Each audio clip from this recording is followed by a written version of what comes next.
हर हर महादेव। भगवान शिव और उनका नाम समस्त मंगलों का मूल है। वे कल्याण की जन्मभूमि, परम कल्याणमय तथा शांति के आगार है। वेद तथा आगमों में शिव जी को विशुद्ध ज्ञान स्वरूप बताया गया है। समस्त विद्याओं के मूल स्थान भी भगवान शिव ही है। वे सबके मूल कारण, रक्षक, पालक तथा नियंता होने के कारण महेश्वर कहे जाते हैं। उनका आदि और अंत न होने से वो अनंत है। महाशिवरात्रि के दिन ही शिवजी ने वैराग्य जीवन छोड़कर गृहस्थ जीवन में प्रवेश किया था। इसी दिन रात में भगवान शिव और माता पार्वती का विवाह हुआ था। मान्यता ये भी है कि महाशिवरात्रि के दिन शिव जी प्रकट हुए थे। शिव का प्राकट्य ज्योतिर्लिंग यानी अग्नि के शिवलिंग के रूप में था। महाशिवरात्रि के दिन ही शिवलिंग 64 अलग अलग जगहों पर प्रकट हुए थे। माना जाता है कि इस दिन माता पार्वती के साथ शिवजी की पूजा करने से सभी परेशानियों से छुटकारा मिलता है।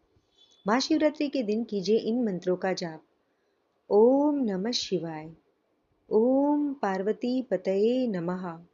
ओम साम सदाशिवाय नमः। ओम महेश्वराय नमः। ओम शंकराय नमः। ओम उमा महेश्वराय नमः। हर हर महादेव।